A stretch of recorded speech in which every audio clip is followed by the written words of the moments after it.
Okay, Andy, welcome back. The last week that you were here, we talked a little bit about your mom staying in your home with you. I guess she's not feeling well, she's been sick for a while, and she's been staying in your home with you.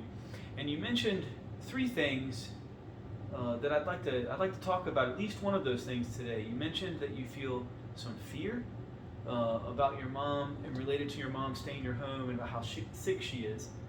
You mentioned that you feel some anxiety towards it as well, but you also mentioned some guilt. And I'm wondering if you could talk to me a little bit about that guilt. What do you mean by that? Well, yeah, I guess I've been feeling guilty because, while I know it's a good thing that I'm caring for my mom, I'm doing what I can for her. I know that's a good thing, but she's not the only one in my house that needs me right now. I have my kids, and so I feel like caring for her, the time I need to put in for that is taking away from the time I used to spend with my kids, or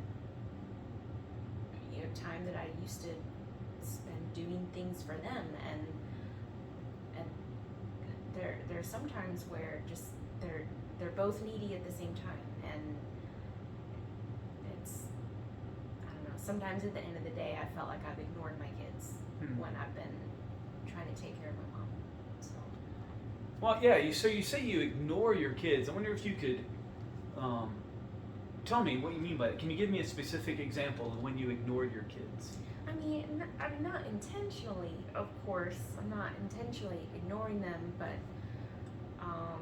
like the other day, my mom had a doctor's appointment. I had to take her. I had to take her to the doctor, and the appointment was in the morning, which I thought was going to time out better than it did, and it ran long. It ran late. It ran way past lunch.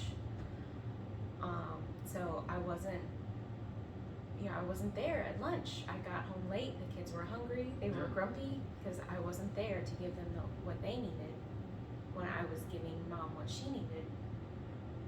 It's hard for them to understand why I'm maybe acting differently than I used to towards them. They don't understand. So yeah, not intentionally ignoring them, but I feel like they probably think I am. So you think that you feel like they think you're ignoring them and not, and that you're not able to pay as much attention to them as you used to. And that can make you feel very anxious and very and just worried about how the kind of mother you're being and things like that. I understand that. So listen, our time's up for today, but next week I want to open up on that a little more and then talk about those other two, fear and anxiety, that we talked about earlier. So thanks very much.